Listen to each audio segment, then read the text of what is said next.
Police मध्य आम भितर जड़े मनुष्य पुलिस चाकरी करथिले जे केतेबेले असावधान न होइजिबे सेमिति किछि कहिबो नाही।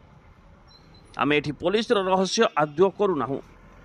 यह तो एपरी एक कथा जेमिति जड़े बाइक चालक सावधान रहिथिले मध्य अन्य साइकेल आरोही आसी दुर्घटना घटाई दे पारे आउ बाइक चालक असावधान रहिले मध्य दुर्घटना होई पारे। आज दुर्घटना पई किए दायी साइकेल आरोही ना बाइक चालक ताहा आमे ठीक भावे कहि परिबु नाही।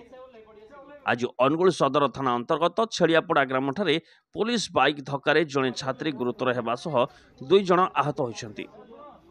सूचना अनुसार आज अपराह समय अनुगुल रिजर्व पुलिस रे कार्य करुथिबा चंदन नायक तांको संपर्कियों सह छेड़ियापड़ा छकरू रिजर्व बाराक को बाइक जोगे जाउथिबा बेले स्कूल छुट्टी हेबारु छात्र छात्री माने साइकेल जोगे घर को फेरुथिबा समय बाइक 3 जण छात्र छात्री को धक्का देथिला, जहा फल रे 2 जण गुरुतर होइथिबा बेले जणे आहत होइथिले।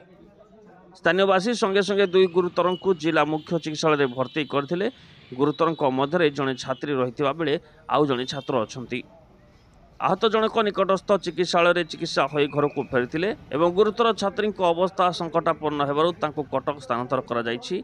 गुरुतर छात्र को उत्तम चिकित्सा बाहर को पठाई देइछन्ति। एपटे बाइक चालक और संपर्क गुरुतर अवस्था जिला मुख्य चिकित्सालय भर्ती हो चिकित्सा होउछन्ति।